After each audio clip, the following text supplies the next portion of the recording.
Hello friends, मैं हूं Sujata Deshmukh and welcome to my YouTube channel Asha academy. जैसे मैंने कॉरपोरेट अकाउंट की सीरीज़ शुरुआत की है, वैसे ही मैं कंपनी लॉ की भी सीरीज़ आज से शुरुआत करने वाली हूं। तो उसमें हम आज देखने वाले हैं हमारा जो फर्स्ट चैप्टर है द कंपनीज एक्ट 2013, उस पे बेस्ड नियर अबाउट 49 क्वेश्चंस मैं आपको यहाँ पे दिखाने वाली हूँ, हम डिस्कस करने वाले हैं। तो चलिए शुरुआत करते हैं एमसीक्यूज़ को। पहला प्रश्न है, the companies act 1956 was replaced by the companies act. तो नया कंपनी एक्ट कौन सा है? 2013। तो यहाँ पे मेरा बी ऑप्शन करेक्ट है।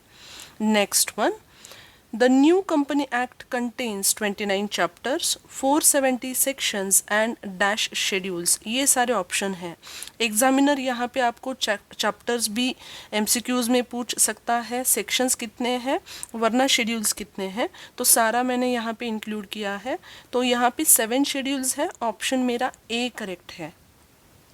नेक्स्ट है, the word company is derived from the dash word com which means with और टुगेदर एंड पनीज मीन्स ब्रेड। तो ये कौन सी लैंग्वेज से है? So the companies word is derived from the Latin language which means earning the bread together. Next one है, according to professor हैनी, a company is an dash association which is an dash person created by the law having a separate entity with perpetual succession and a common seal। पहले option देख लो। ये जो definition मैंने यहाँ पे ली है क्योंकि यहाँ पे कंपनीज के सारे फीचर्स इस डेफिनेशन में इंक्लूड है। So company is an incorporated association, कभी भी ये रजिस्टर्ड एसोसिएशन है। इट इज़ नॉट सिंपली कि लोग आ रहे हैं और लोगों ने कुछ बिजनेस फॉर्म किया है। जो भी लोग बिजनेस फॉर्म कर रहे हैं वो लीगली उसे रजिस्टर करते हैं। सो इसे इनकॉर्पोरेटेड एसोसिएशन कहा जाता है। And it's an artificial person. Law ने इसे एक अलग आर्टिफिशियल ही लेकिन अलग आइडेंटिटी दी है। So it's an artificial person. इसके साथ दूसरे भी फीचर्स आप इस डेफिनेशन में दिए हैं वो देख लो। इससे एक सेपरेट एंटिटी है, मतलब ये ओनर से अलग है। परपेचुअल सक्सेशन है, मतलब कंटिन्यूस उसका एग्जिस्टेंस रहता है। एंड उसका एक कॉमन सील भी रहता है, जैसे हमारे साइन होते हैं नेचुरल ह्यूमन बींग्स के, वैसे कंपनी का जो साइन होता है उसे हम कॉमन सील कहते हैं।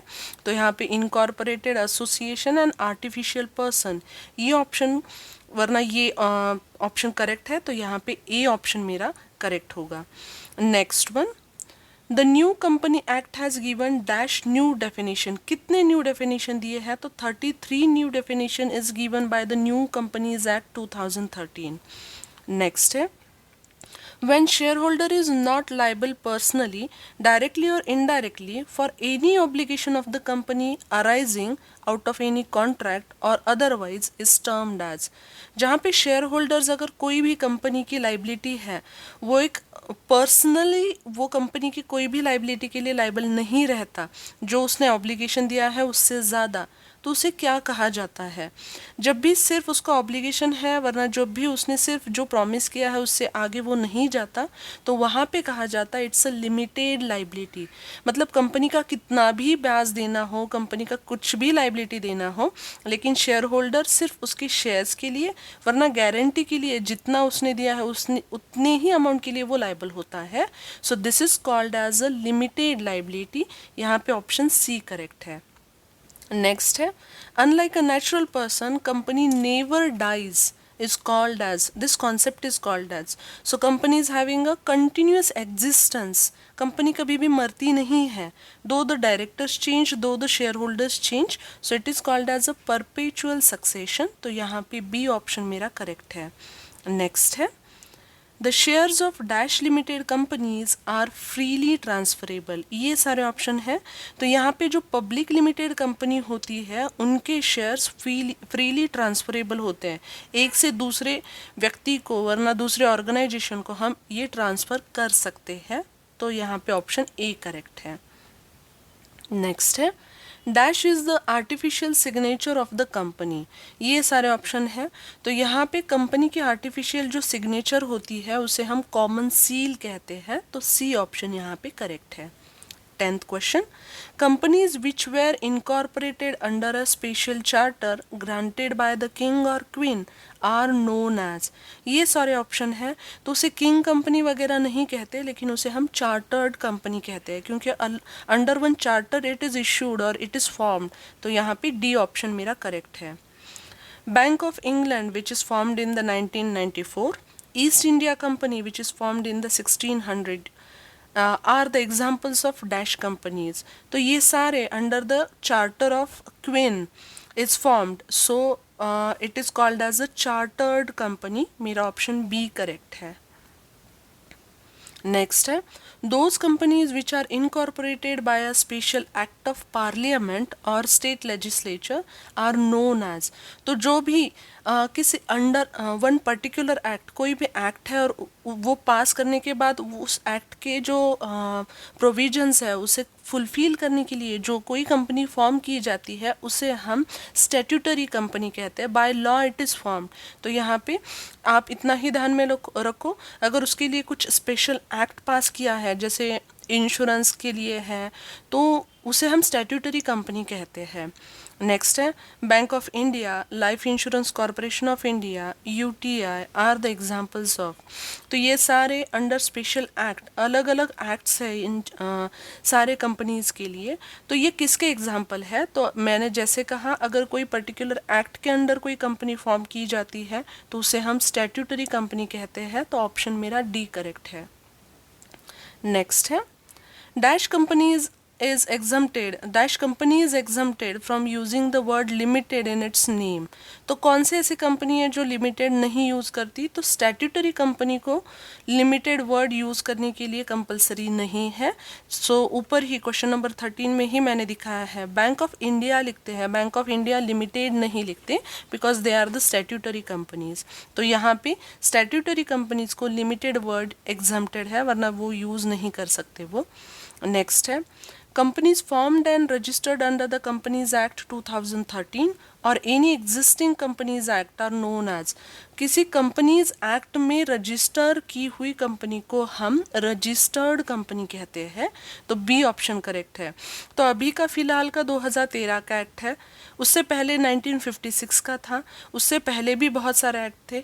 तो जो अंडर अलग उस वक्त के जो कंपनीज एक्ट है उसमें अगर कोई कंपनी रजिस्टर की गई है, उसमें अगर कोई कंपनी फॉर्म की गई है तो उसे हम रजिस्टर्ड कंपनी कहते हैं. When the liability of the members of the company is limited by its share, it is known as. जब मैं शेयर 100 रुपये के अगर मैंने कंपनी से शेयर लिए है तो मेरी लाइबिलिटी सिर्फ 100 रुपये देना ही है. कंपनी की लाइबिलिटी कितनी भी हो, लेकिन मैं सिर्फ कंपनी को 100 रुपये देने के लिए लाइबल हूँ, तो उसे क्या कहा जाता है? तो मेरी लाइबिलिटी लिमिटेड है 100 तक एंड 100 रुपये की वैल्यू शेयर्स की है, तो उसे मैं कहूँगी लाइबिलिटी लिमिटेड बाय शेयर्स. तो ऑप्शन डी करेक्ट है.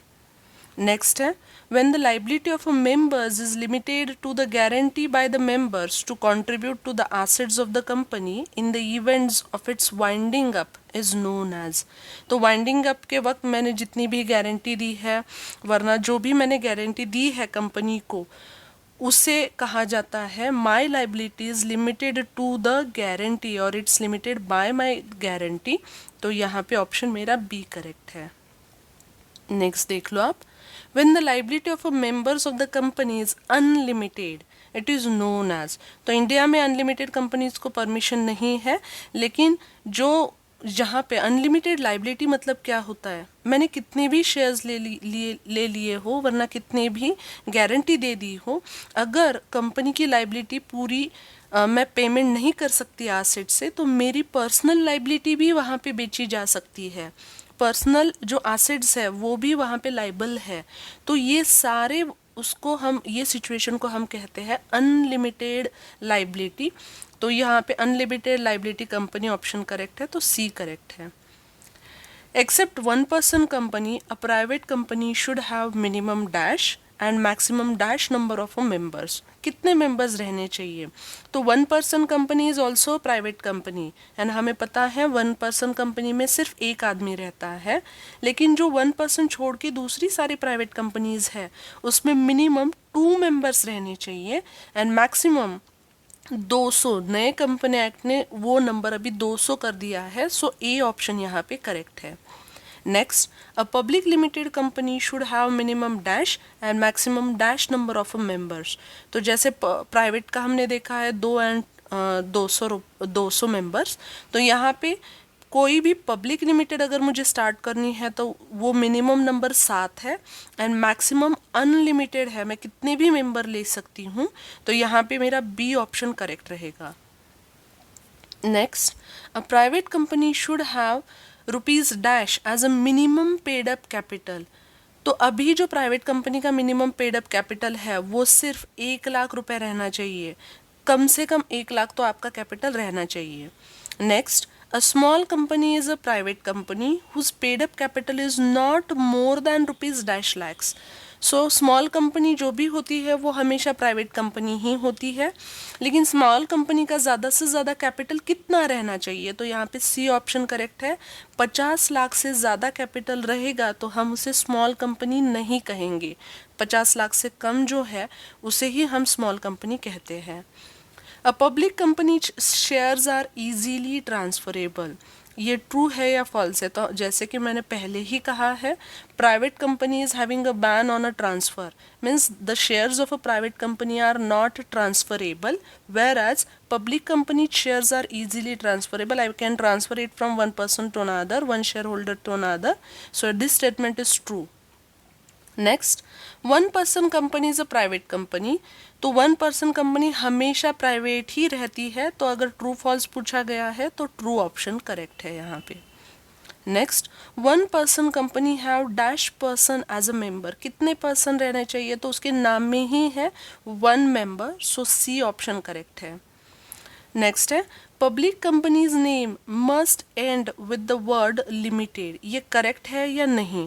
तो देख लो, अगर कोई भी प्राइवेट कंपनी होती है तो प्राइवेट कंपनी के नाम में प्राइवेट लिमिटेड ये वर्ड रहने चाहिए, लेकिन अगर कोई भी पब्लिक लिमिटेड रहती है तो उसके नाम में सिर्फ लिमिटेड वर्ड रहना चाहिए, तो यहाँ पे ये ऑप्शन ट्रू है। नेक्स्ट है, a public company can not issue the prospectus to the general public, ये स्टेटमेंट ट्रू है या फॉल्स है? तो हम देखते हैं, जब हम public company and private company compare करते हैं तो पब्लिक कंपनी मीन्स लोगों से रेज करने वाला कैपिटल, सो मैं लोगों से कैपिटल रेज कैसे कर सकती हूँ? When I issues them the prospects, so prospectus मैं पब्लिक लिमिटेड कंपनी में इशू कर सकती हूँ, प्राइवेट कंपनी में प्रॉस्पेक्टस इशू करना बैन है, तो यहाँ पे ये स्टेटमेंट ट्रू है। Next one, in public company the minimum number of directors is, कितने डायरेक्टर्स रहने चाहिए? तो पब्लिक लिमिटेड में 3 डायरेक्टर्स रहते हैं एंड प्राइवेट लिमिटेड में 2 रह सकते हैं कम से कम, तो यहाँ पे मेरा बी ऑप्शन करेक्ट है।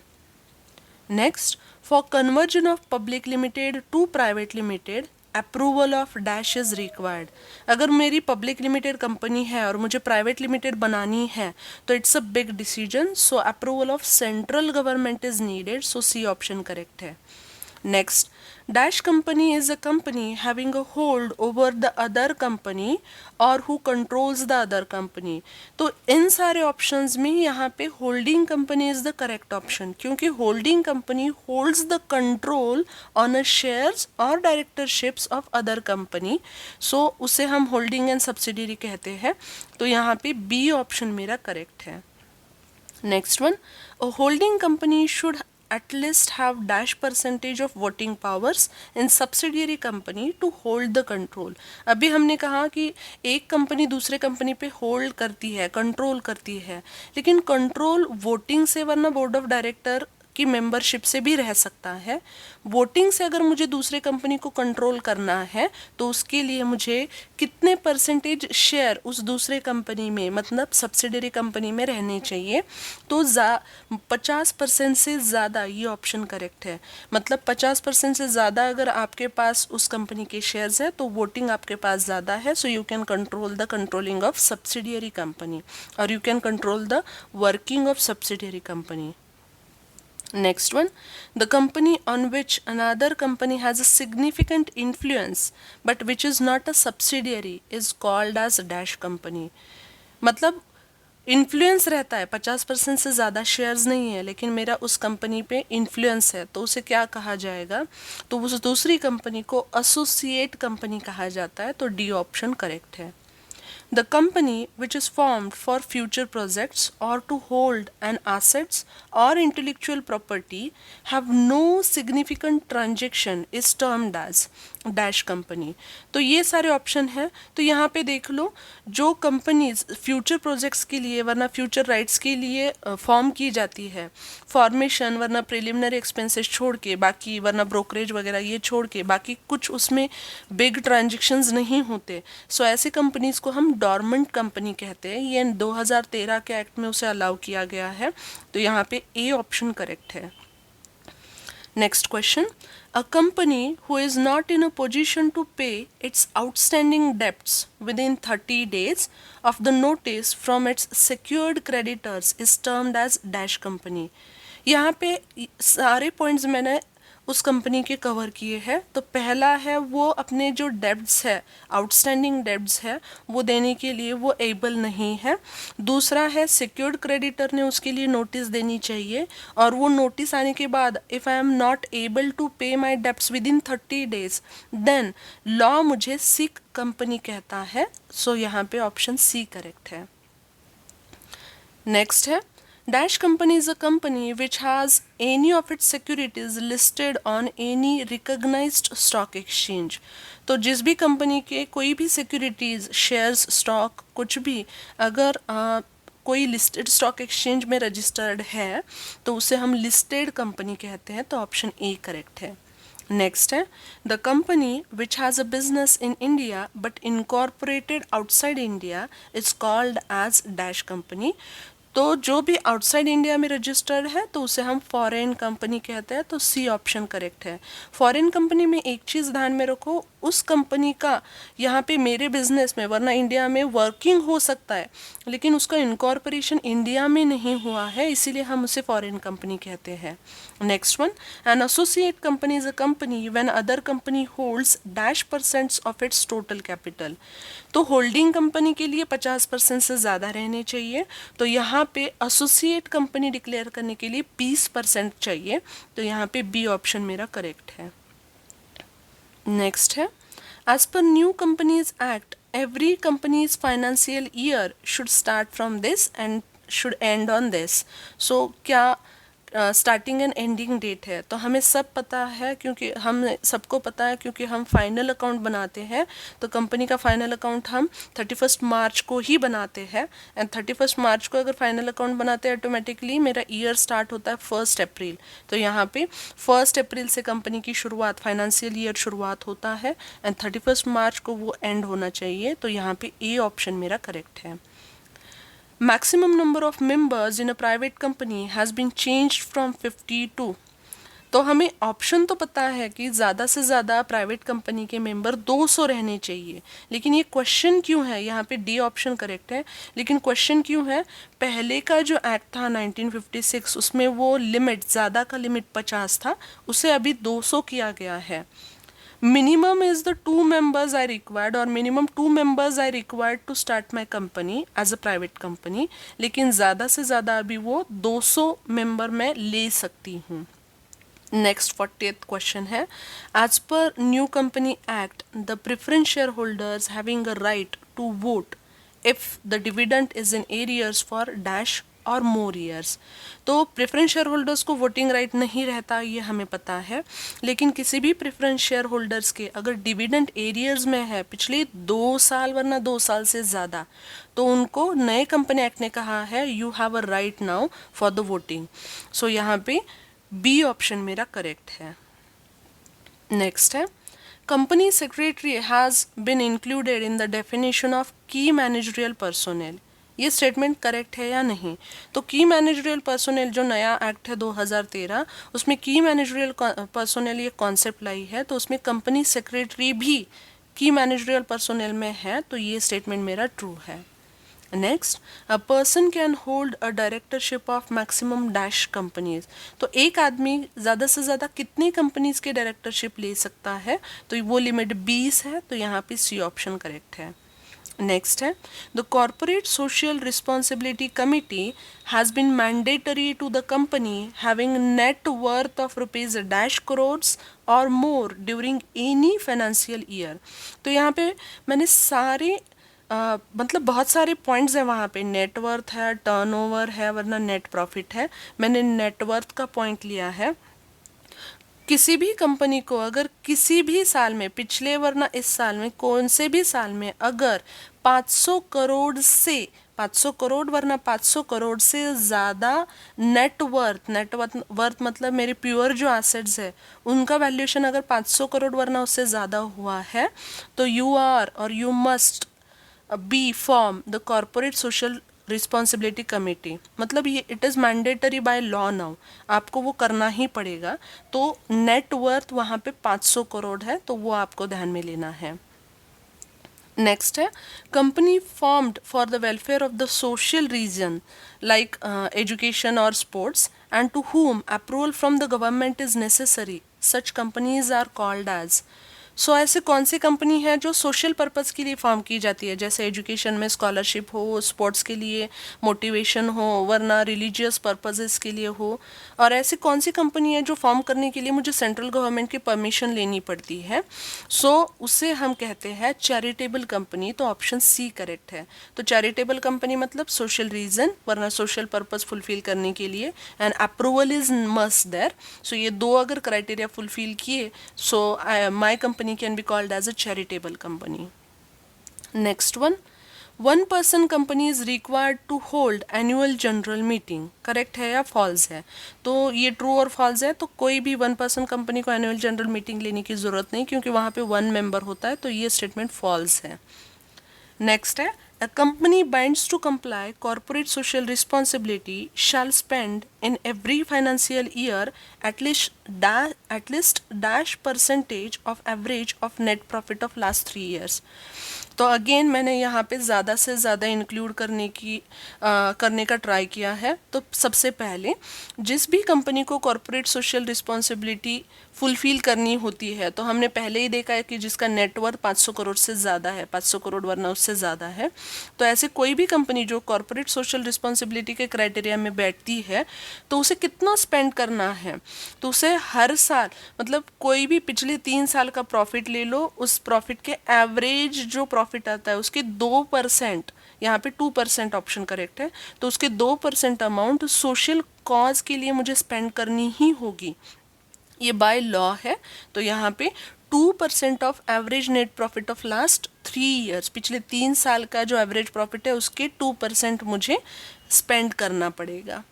नेक्स्ट है The personality of company is distinct and separate from the personality of those who form it. This famous term is known as। So जो कंपनी फॉर्म करने वाले लोग होते हैं तो हम यहाँ पे शेयर होल्डर्स ले लेंगे। फॉर्म मतलब नॉट ओनली फॉर्म, लेकिन जो कंपनी रन करने के लिए कैपिटल इन्वेस्ट करते हैं तो शेयर होल्डर्स। सो शेयर होल्डर्स की पर्सनालिटी एंड कंपनी की पर्सनालिटी अलग है, ऐसे जिसे कहा जाता है, वरना ऐसे टर्मिनोलॉजीज को लॉ में क्या कहा जाता है तो उसे हम कहते हैं कॉर्पोरेट वेल, वरना वेल ऑफ इनकॉर्पोरेशन। जो एक पर्दा होता है बीच शेयर होल्डर्स के और कंपनी के, उसे कॉर्पोरेट वेल कहा जाता है। तो यहाँ पे ए ऑप्शन करेक्ट है। Next one the company has nationality, domicile and residence but it cannot be a citizen. मतलब कंपनी इलेक्शन में उसके वोटिंग राइट यूज़ नहीं कर सकती जब इंडिया का इलेक्शन है और इंडियन कंपनी है। तो मतलब कंपनी इंडियन है, कंपनी का डोमिसाइल है, उसका रेसिडेंशियल प्रूफ है, फिर भी वो सिटीजन नहीं है। तो ये स्टेटमेंट करेक्ट है क्या? तो yes, this statement is correct one. Next one when companies personality is used for fraud, improper conduct, evading taxes or doing things against the public policies, then the court do not consider the company and its members are separate. This term is known as a lifting the veil of incorporation। तो ये शायद आपको लेंदी लगेगा लेकिन बहुत simple है understanding में।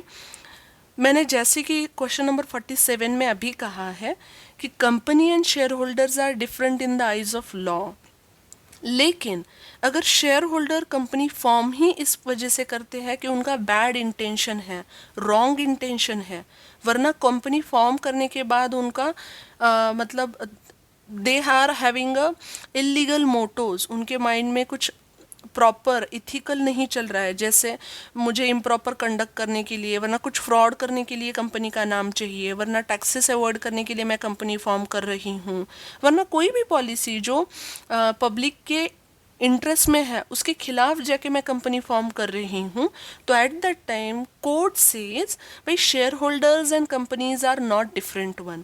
सो जो उनके बीच का पर्दा है वो निकाल दिया जाता है, उसे कहा जाता है lifting the veil of incorporation. जो कॉर्पोरेट वेल है, share holders and companies is different, now at this time companies and share holders are same. So जो भी फ्रॉड किए जाएंगे उसके लिए शेयर होल्डर्स को लायबल करार दिया जाएगा। So this statement is absolutely correct one, true. So I tried my level best. जितने क्वेश्चन मैं ज़्यादा से ज़्यादा, कुछ क्वेश्चंस लेंदी है लेकिन उसमें सारा इंक्लूड करने का मैंने ट्राई किया है। सो आपको अगर ये वीडियो अच्छा लगता है तो उसे लाइक कीजिए, शेयर कीजिए अपने दोस्तों के साथ, और अगर अभी तक आपने मेरे चैनल को सब्सक्राइब नहीं किया है तो आप ज़रूर इसे सब्सक्राइब भी कीजिए। Thank you.